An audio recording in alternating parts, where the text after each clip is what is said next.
the Frida Kahlo husband. Yeah, he was. Yeah, I never mind that he was doing something like this. Is so industrial. Is you know that? I'm going to give you a phrase for. I'm going to give you a phrase, Amelia, for what you're talking about. The person. Is there a conflict of interest? Maybe. Yeah. So because Rivera was a big communist, he talked about, being an artist for the people and never, succumbing to the wills of the rich, but he would take a lot of big checks from very wealthy people for his The, bills. For the Ford company. Exactly. the four. It's a four. Yeah, it is. Good job. Yeah. Very Yeah. good. Excellent. They are making some parts of Yes, yes, cars. yes, yes, yes, Yeah. yes. It's true, Emilia. Maybe if you look focus in the everyone is a little bit messy. Is Everybody, not, but maybe in the f- the car factory, the Ford is the first factory in the world in the emblem factory line. Ah, yeah. It's the first, The all first. the words, the first. The first Yeah, it was. It was. production line is in Ford, the factory Ford. Mr. Henry Ford. Yes, yes, genius. There you go. Now, we've got a nice conversation between Amelia, Anhal, and Arthur. Everybody else, join the party. Check the WhatsApp group. You can see exactly what they're talking about.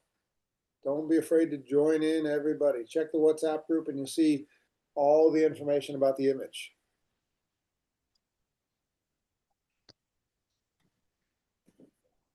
And there's a few more students coming in off the waiting room.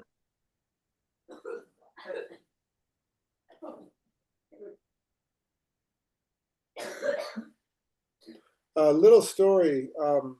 When I was in college, I worked at Rockefeller Center in New York, and there was a wall that Diego Rivera painted, but the painting was destroyed because he took a check from John D. Rockefeller Jr., but he was getting so much criticism from people saying, hey, why are you painting all these paintings for the rich?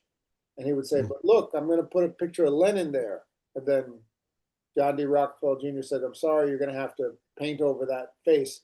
He refused, and they destroyed the painting. But then when he got back to Mexico City, he repainted the entire mural, and that's at the Diego Rivera Museum in Mexico City. In Mexico. Oh. Yeah, but I used to work in that building where the mural was destroyed, and I would sometimes, or waiting to push people into the elevators, you'd say, hey, have you heard, that legend about the story about the mural that was destroyed? It was on this wall over here, blah, blah, blah, blah, blah, blah.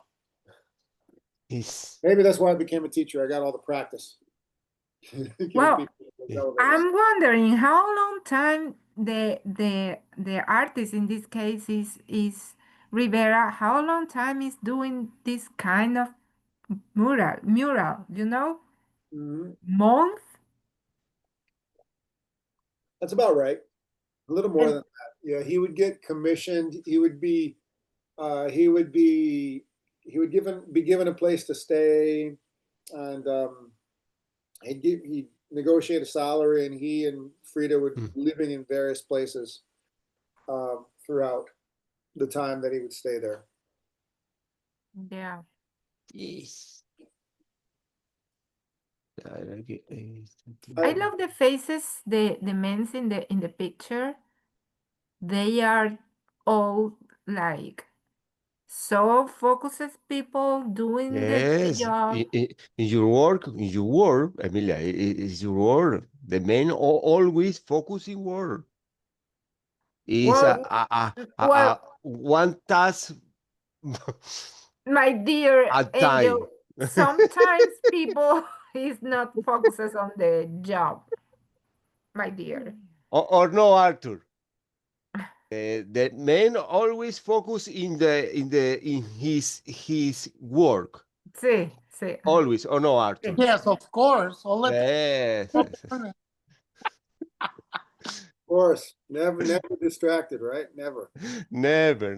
No, no. One task and on time. One Diego task. Rivera's the No, toy industry. no Look these multitask. faces. Look. Yeah, ese es, Yeah. ese es, this is It is the boss. He's the boss. yes, The supervisor. yes. I thought it was the worker's wife. No, just kidding.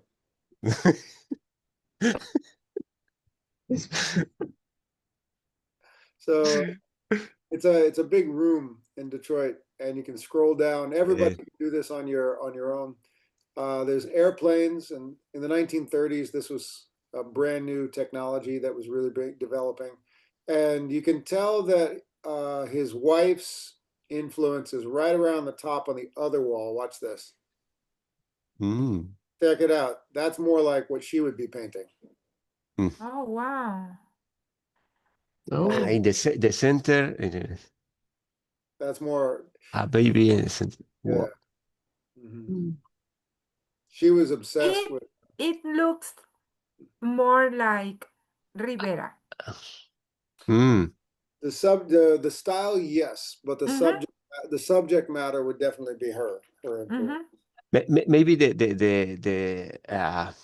picture, the human is like a botero. Yeah. Yes. Yeah. Botero is a Colombian artist. Yeah. The line is very very common. The picture from Botero. That's very fast. Yeah, that means maybe Botero was influenced for Maybe. Rivera. Were they around at the same time? Maybe. I don't know. No, Diego Rivera is before Botero. Botero. Before Botero, yes. Botero now live is not diet. No, Botero live. Yeah. Live, yes. And here, what are they doing? This this looks like right up here. You've got like an old-fashioned switchboard, and you have the women doing some like women working in an office as like a typist. Oh, okay. And then you have these political symbols, and then yes, people in like an engine room up here, and there's the foreman overseeing people. This looks like some type of a scientist. Here. In that time, the world always make use the hand, your power, the hand, no robot, no. It's all power. What is this? It is a chassis. How do you say? Yes. It's a chassis, yeah. That's a chassis. You know what? Now there are a lot of factories that do some of this. A lot of this is done by robots. Like how do you say? How do you say this piece? Chassis. This is a chassis. The chassis. Flat bottom of the car. Yes. Yes, it's a support. Oof.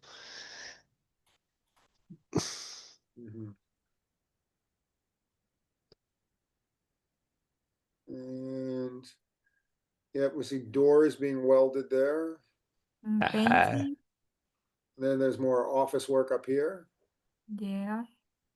And that's it. Oh, hold on a second. There, it says the north wall. There's more. Okay, no, we saw this. You saw this. All right. And there it is. So, slash. Yes. Yeah, you can enjoy, explore on your own. It's crazy. Yeah, it's a lot going on. So yes, I thought that would be a nice image to start with, since I gave you the assignment about a work-life balance, to showing people working, working, working. Yeah. All right, so here we are. It is October 28th. Discuss an image while students come in from the waiting room. Done. We got everybody. Good evening, everyone. How's it going? Good evening. Excellent. And next, let me get that out of the way. Okay, so yes, finish that, and then we're going to go review the work-life balance vocab exercise that everybody did on Friday. And then we'll have a breakout room discussion following what we talked about last week. And then we're going to have a comparison. We're going to compare two celebrations on America's East Coast and West Coast. Then I'll wrap things up by introducing Wednesday's assignment and introducing Friday's assignment. And that'll be fun. So let's go over the vocabulary exercise. It was quick, but I think most everybody had some fun with it.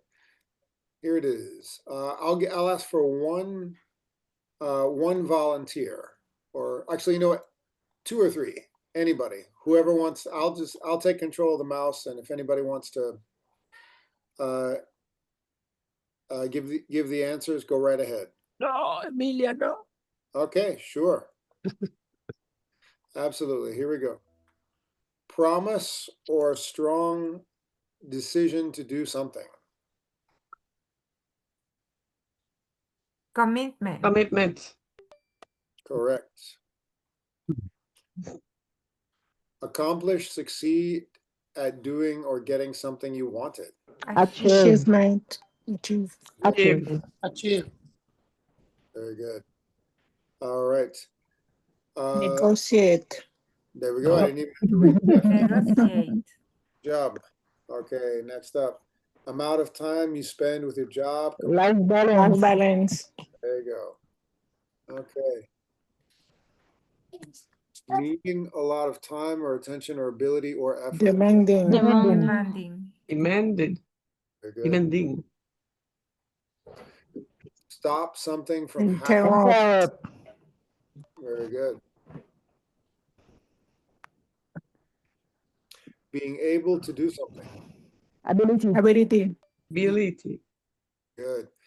Object or Design. I'm sorry, object, the thing, object, or piece of equipment for a special job, and that is a device. Nice. Successful, achieving desired results. Effective. Effective. Yes. All right. Last one, able to control your behavior to achieve your goal. Discipline. Very good. Discipline, the pronunciation teacher. Discipline or discipline? Discipline. Discipline. Discipline. Discipline. Discipline. Very good. Excellent. Very good. So what I'm going to do now is go into, let me actually review the agenda. Yes. So last week I introduced this topic for discussion. Since living in America, is it easier or harder to find a work-life balance? Now, if we look further, many of you in your situations, you may very well be living in America physically, but you may also be living somewhere else. If we take a look at the documentary we watched, Russian Pilots of the Congo, they were kind of living in multiple places. Physically, they were in Central Africa, but mentally, emotionally, they were where they came from at the same time. So here I have two instances of local diaspora communities in Boston. So whenever there's a major event in Brazil, you'll see Brazilians expressing themselves. Same thing with Cape Verde. This is where a lot of the celebrations when Cape Verde made the World Cup. So Boston was lit up with Cape Verdean flags. So you'll see people, diaspora communities like yourselves, immigrant communities, living in multiple places, physically being in one place, but emotionally, mentally, spiritually, otherwise living in another place. So for instance, you might be thinking, you might be working, thinking about how to pay your bills in America, but at the same time, you have friends and family saying, "Hey, you're in America. Send me money. Send me money. Send me money. Send me money." And you have to think, "Oh, okay. Yeah, how do I do this? How do I do this? How do I do this?" So you might be, calculating down every moment of the day how much money you are spending in this country and how much money you have to send back to another country. So when considering your ability to have a work-life balance, how much of your life is in America and how much of your life is in another country? For some people, it's 50-50. For some people, it's 70-30. For some of you, you might say, no, I'm fully invested. I'm 100% here, or I'm 100% there. So it's different for everybody, but that's what to think of. How much of your life is here and how much of your life is somewhere else in another country? So that's the question for breakout rooms. Does everybody understand the question?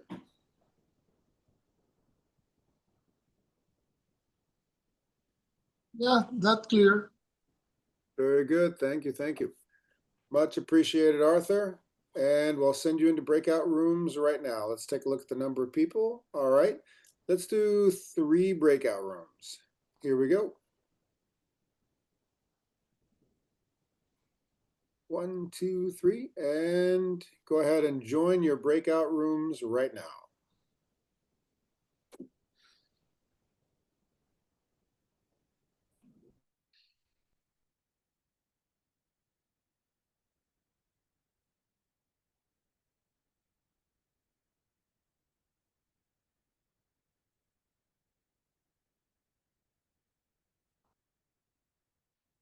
And remember, breakout rooms is where I take attendance.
not disappointing. A huge display of the wild things, marching up 6th Avenue with hundreds of thousands on the sidelines, taking it in, or Lucy Yang in the middle of it all.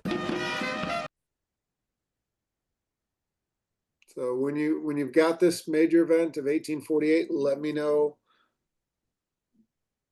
the answer. Oh, it that happened was Mexico. This part of the country was Mexico. Correct. In 1848. Correct. Exactly. Ding, ding, ding. Correct. Yes. So this is one of my favorite things to teach people. So similar to a lot of places in the world, like Brazil has a similar history. Let me see who's here tonight. Do we have anyone from Brazil? Not at this particular moment, but the United States in its history expanded westward. So one of the largest expansions westward was this event after. So quick lesson right there. I'm not going to play this just for time's sake, but before 1848, the border, the U.S.-Mexican border was right here. So, and a little bit about Mexico. Mexico and much of Central America used to be called New Spain. If you look at the Spanish maps, the Spanish took territory all the way to the Philippines, down to Chile, all over the place. So 1840, I'm sorry, in the 1820s, when Mexico gained independence from Spain, about 25, 30 years later, I don't have the exact dates, suddenly there was a move westward. The conflicts between the U.S. and Mexico began with East Texas. Then 1846, the U.S. and Mexico entered a war. 1848, that's the end of the U.S.-Mexican War, and the U.S. got, the border was drawn to where it is today. So if you wonder why the U.S.-Mexican border is where it is right now, that's the border drawn in 1848. And why is it that Dia de los Muertos is more of a part of the culture in Los Angeles? Los Angeles is right about here, Southern California. Yeah. Amelia got it right. It's And not. it was just for 15 million. Yeah. Oh yeah. Everybody, Google the story. It's pretty amazing. It's not that it's near Mexico. It was Mexico not too long ago. So it used to be Mexico. So one way to think about it is, if you look at the geography of this country, we're in New England. So a lot of the places around here are named after places in England. New Hampshire. Boston is actually a town in Weymouth, Massachusetts. Worcester, Massachusetts. All of these places are named after places. If you look at a map of the UK, you'll find places with the same exact names. But if you go west, you'll find, even the name, for instance, Los Angeles. I'm just going to name Western cities.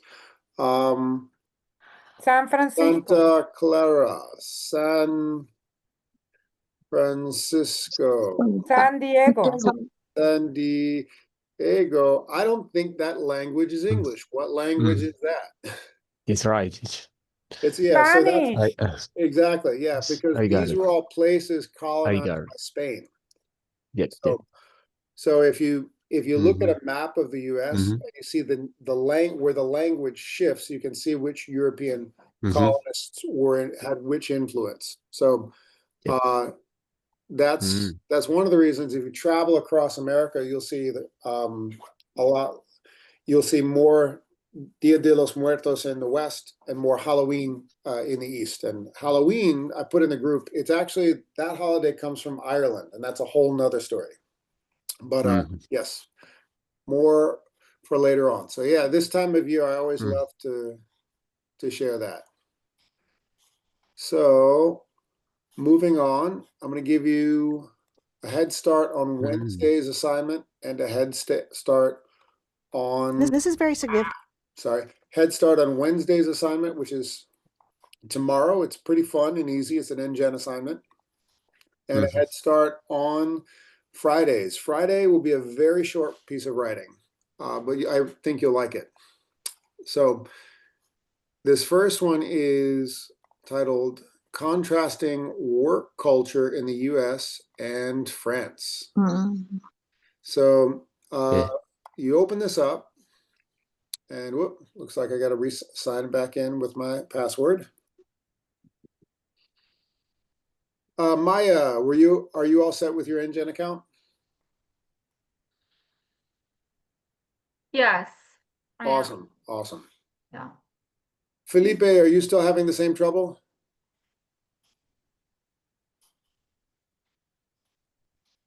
Yeah.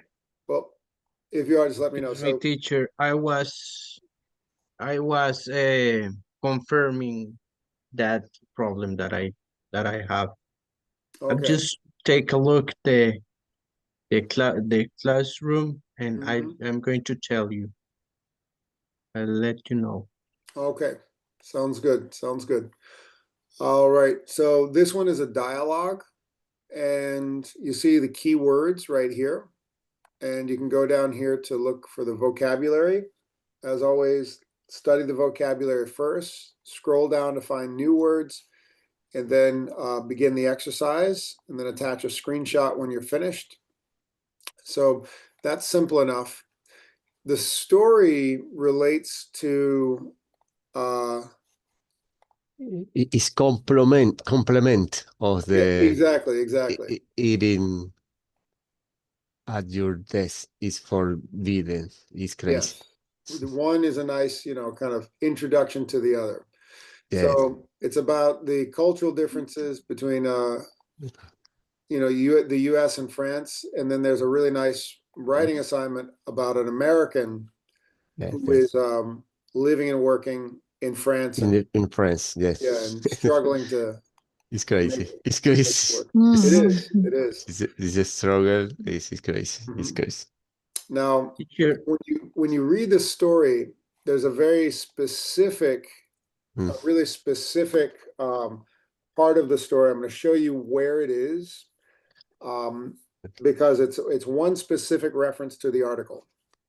I'm going to ask a few people who are from Haiti, because I've noticed Haitian students have a similar tradition.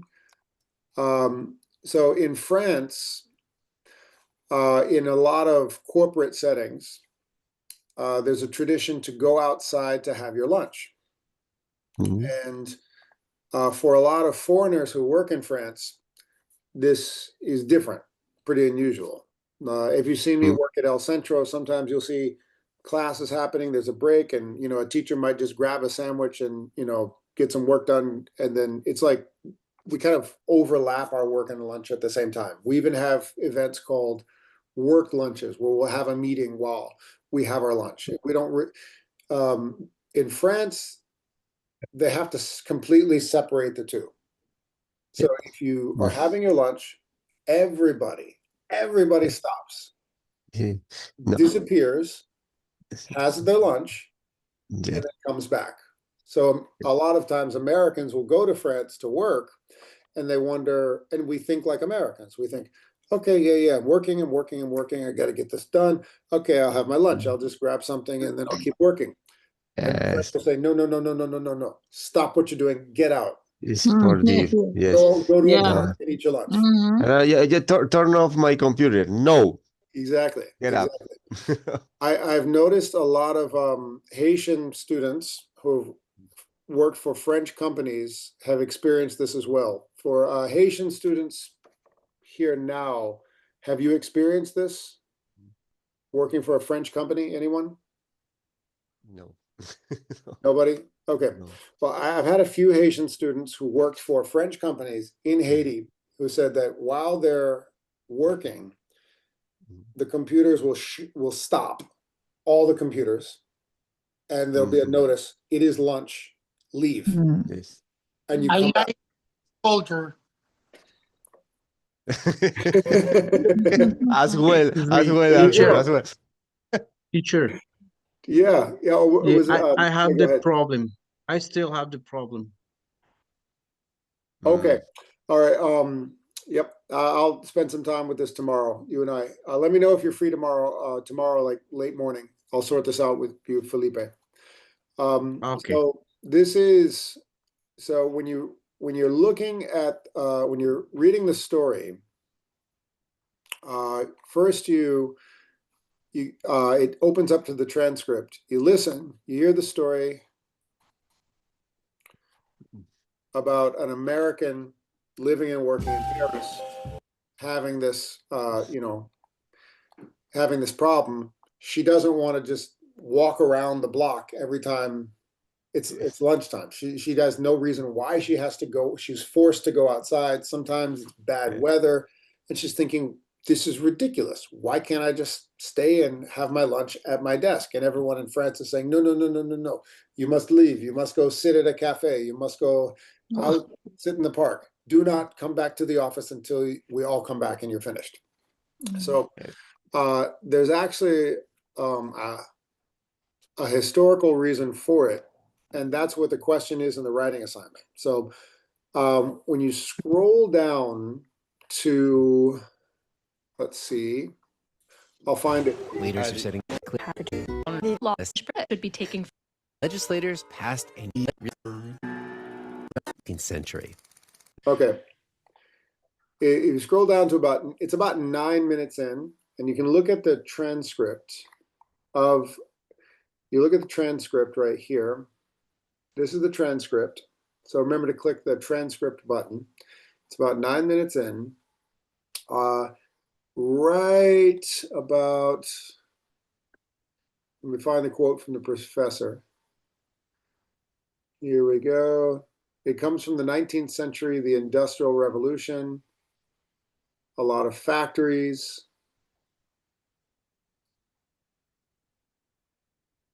Here it comes, here it comes. Yeah, I hear it. Because they've grown up with this idea that you have to make a separation between lunch and work. And when you're at lunch, you're not at work. But if they ever had a social code that had sent Caitlin scurrying back to her office with her salad. Oh, yeah. Like when she does sometimes go out with her colleagues at lunch. I do go out with them and I love spending time with them.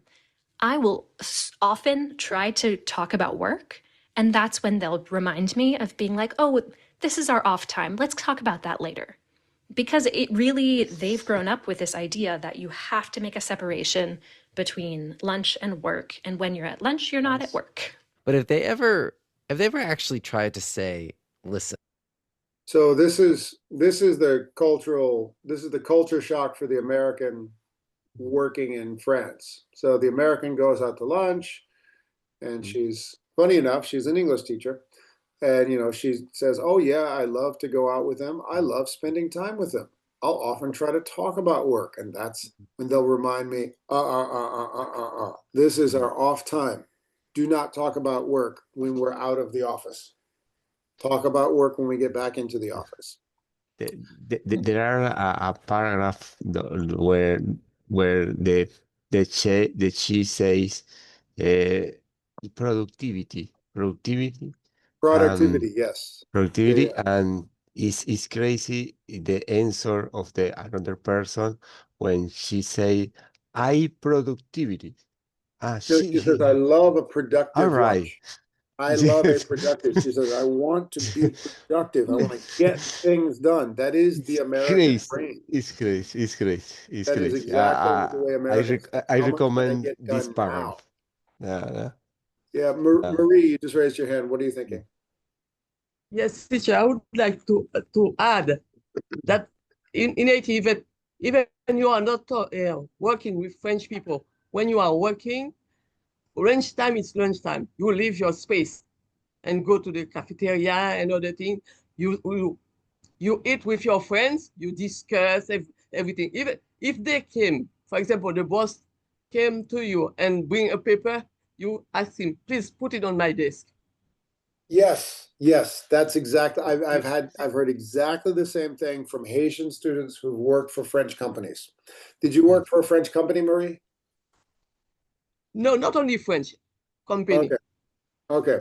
If I've heard wherever exactly the you same are thing. working, it's time Yeah, for yeah. you to. It's time to take. You can. If they said you can have your lunch at 12, you cannot have it at 12. It's at 1. At 1, you close everything. You will leave your space. You can. I can say it's not allowed to eat at your workplace. Almost. That's in America, we don't do that. Our work and our lunches very much overlap and we're used to it. Sometimes we're thinking, okay, I have to eat, but how much can I get done right now so that I don't have more to do later?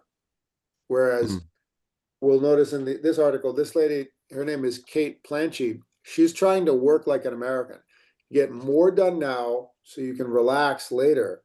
Where the French will stop, have their long lunch, relax, separate work from lunch, then come back, and maybe you'll stay in the office till 7:30 until you're finished working. But you have to stop in the middle of the day to have that long lunch break. That's just what you do. And it's driving this American crazy. She doesn't understand why they do it. And the reason goes back to the Industrial Revolution. Does anybody know what the Industrial Revolution is? Yes. What is the question about? What's the Industrial Revolution? Industrial Revolution is since no, sorry, it's not Industrial Revolution. Yes, I think it's in the Bauhaus. Yes, next to the Bauhaus, the Walter Gropius and William Morris. You know? Yeah, you get it. You're getting the point. Yeah, he was one of the big figures of the Industrial Revolution. So the Industrial Revolution really started in the UK when a lot of water-powered mills for spinning textiles, cotton, started producing a lot of factories in the Midlands in England. And what the whole country changed, a lot of people would leave the family farm, rural communities would empty out and go into cramped, dirty cities to work. It's in the end of the 80s, no?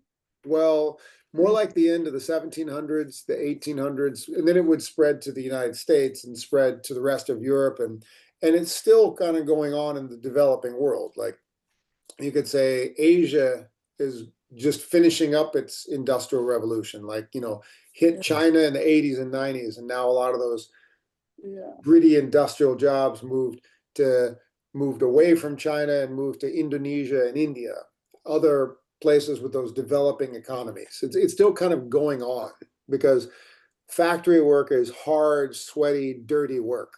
Kind of like America's heyday as a manufacturing hub was kind of at the beginning of the middle of the last century. Like if we look at that Diego Rivera painting that we started. So here's America at its prime of industry, cranking out cars, more cars than anywhere else in the world, say, the 1930s to the 1950s. That's the industry. So factories, by and large, are tough, gritty, and sometimes dirty places to work. So 19th century France, this is when the culture changes and people start taking these really long lunch breaks. And this is the reason I'm explaining this, is because that's the question for your writing assignment. Okay. What are some of the reasons that France's labor laws pertaining to lunch breaks came from the Industrial Revolution? Describe in 35 to 60 words. So here it comes. And this is where it gets really interesting. Hey, listen, our way is better, and here's why. I don't think any of my colleagues have. This question, why?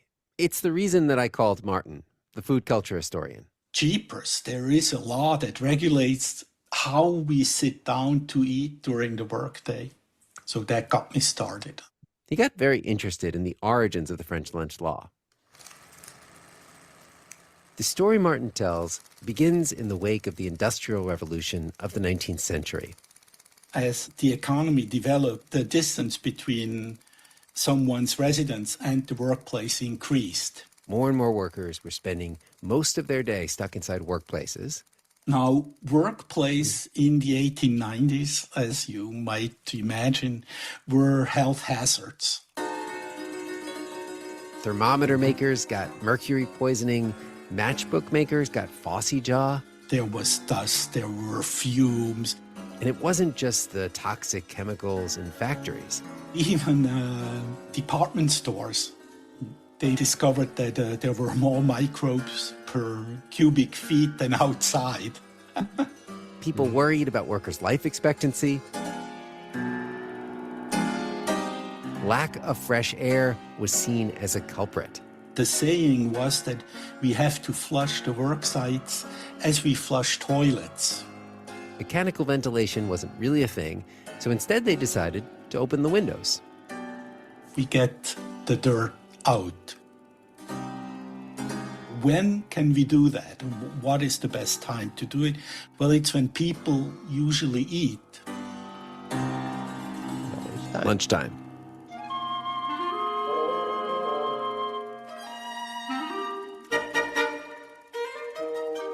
And so legislators passed a new decree. Article 8 said that work sites had to be ventilated during eating breaks. Shut down the machines. And Article 9 said work sites had to be evacuated during eating breaks. Get the people outside and open the windows to let the air in. That was the big public health insight of 1894. And man, was it controversial. So people would spill over into the street, which became a problem in itself. Which led to other problems. Crowded streets, littered parks, harassment of women in the streets. So this was the 1890s in France. There's a law passed by the French Parliament. All these workplaces have to open their doors and all the workers disappear, go somewhere.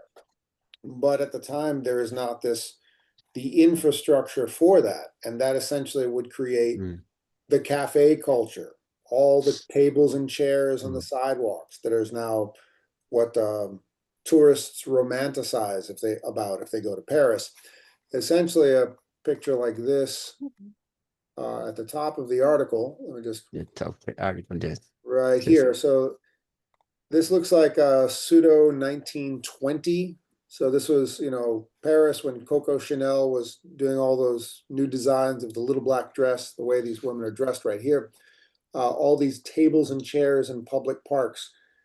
Essentially, if the government is forcing people to leave their office, to leave their factory, all these people are saying, well, what are we supposed to do? We're going to stand in the street. There's no cars. There's horses going back and forth. Imagine what it smelled like with all the animals and all the people. And it's just nasty. So eventually, all of the infrastructure for this outdoor dining experience would come from this law passed in the 1890s when France was industrializing. So if you could follow along tonight, you'll follow along with the article. You'll be just fine for the writing assignment on Friday. If you fell asleep, then you are going to have a rough time. And that's why I've recorded this part of the class and I will post it tomorrow and you'll be okay. So when you look at the assignment, say, what happened? And I'll say, read the article, watch the recording from the class, and then you'll be okay. You'll get the answer. You can review. Don't worry, you'll be okay. And that's where we'll end class tonight. All right. Bye-bye, everybody. Bye, teacher. Bye. Bye. Bye, teacher. Bye, everyone. Bye, teacher. Bye. Thank